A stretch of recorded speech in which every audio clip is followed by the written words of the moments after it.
Now joined by Dr. Mustafa Barghouti, MP and leader of the Palestinian National Initiative. Doctor, it's a pleasure to have you on the show. Thank you so much for joining me. Israel is marking 2 years since the 7th of October attacks.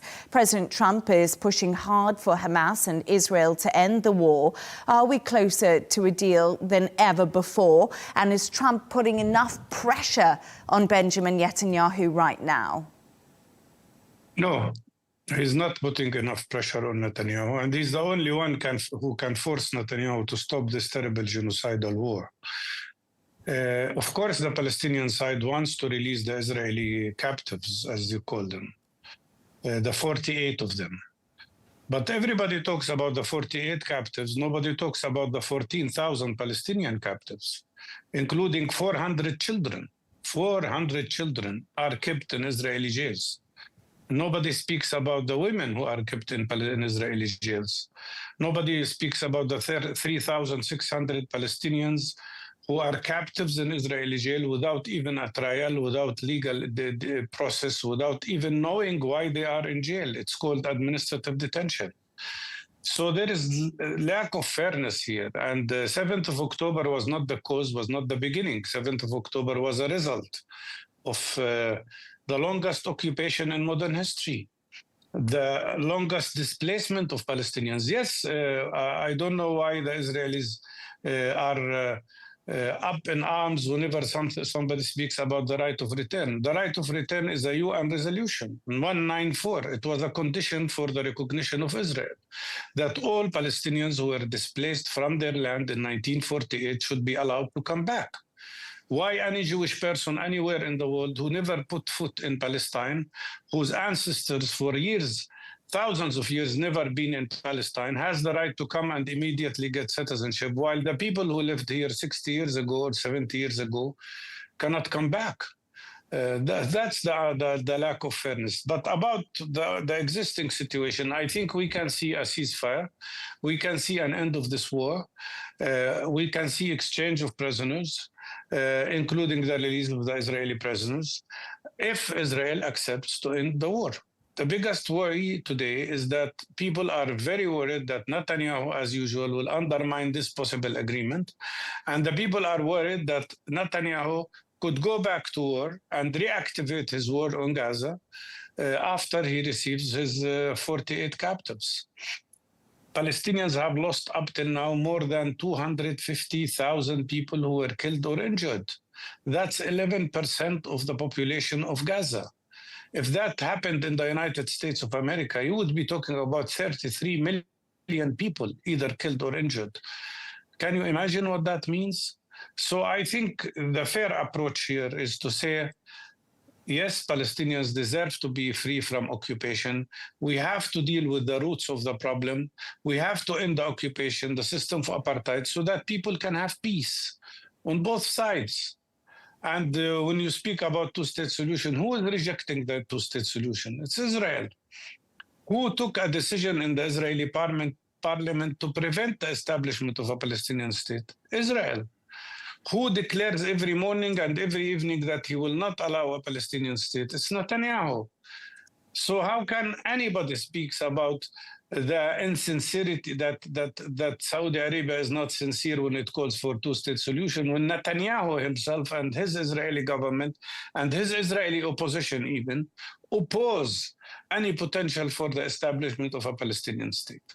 So, Doctor, I just want to say Qatar, which has mediated in previous attempts to secure a ceasefire, says there are a lot of details that need to be ironed out. So they're very cautious when it comes to this plan.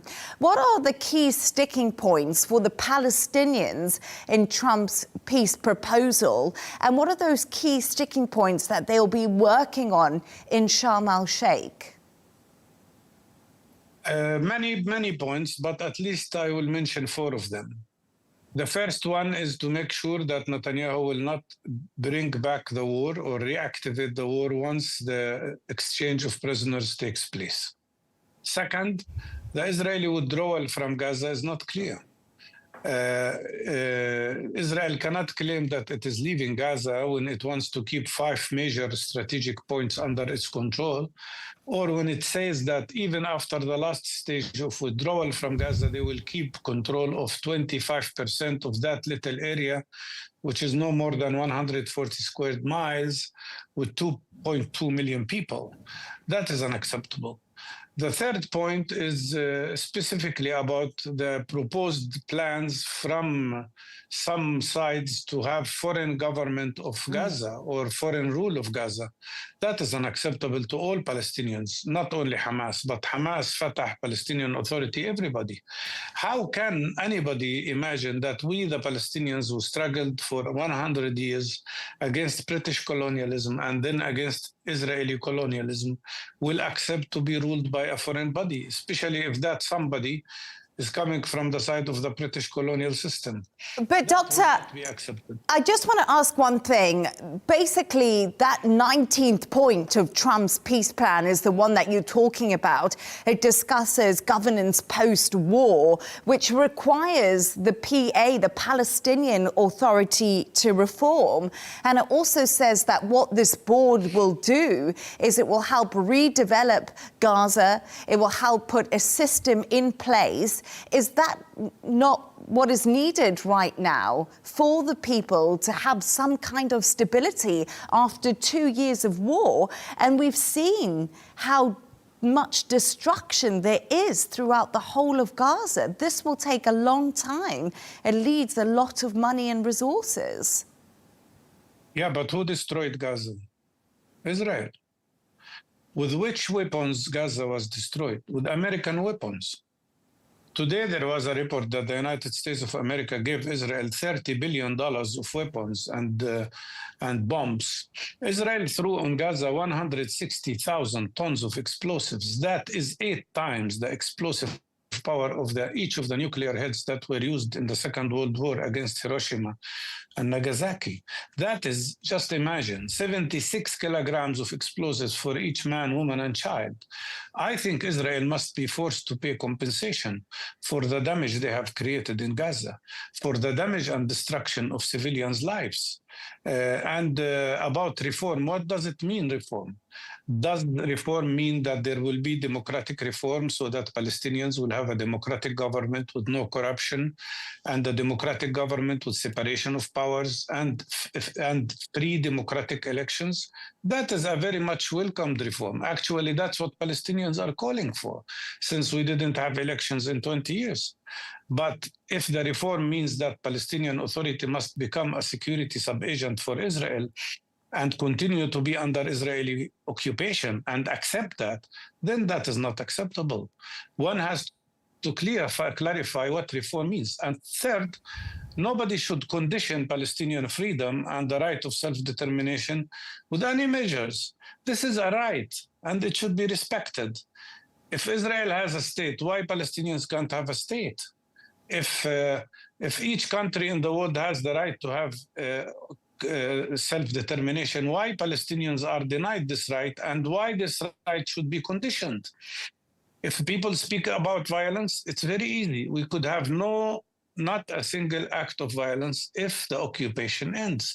And the world community is most welcome to send international troops to sit not in Palestine, but on the borders between us and Israel to guarantee safety.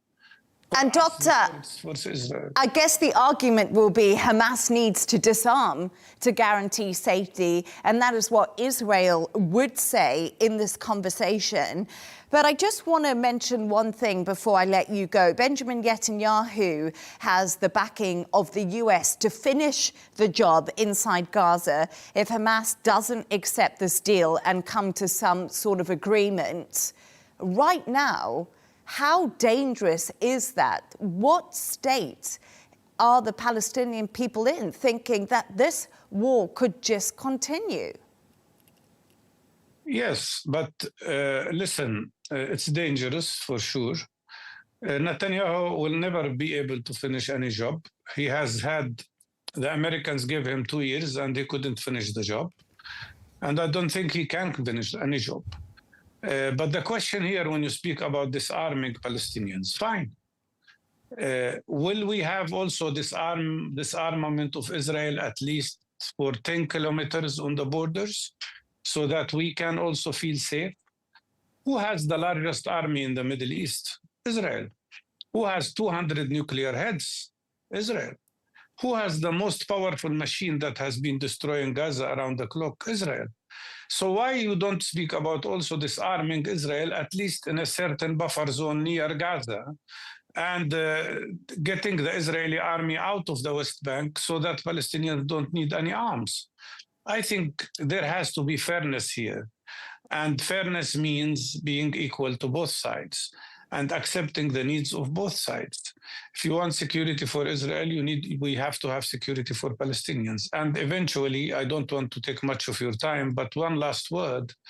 It must be clear that Israelis themselves will never be really free unless Palestinians are free. Dr. Mustafa Barghouti, MP and leader of the Palestinian National Initiative, thank you so much for speaking to me this evening. Thank you.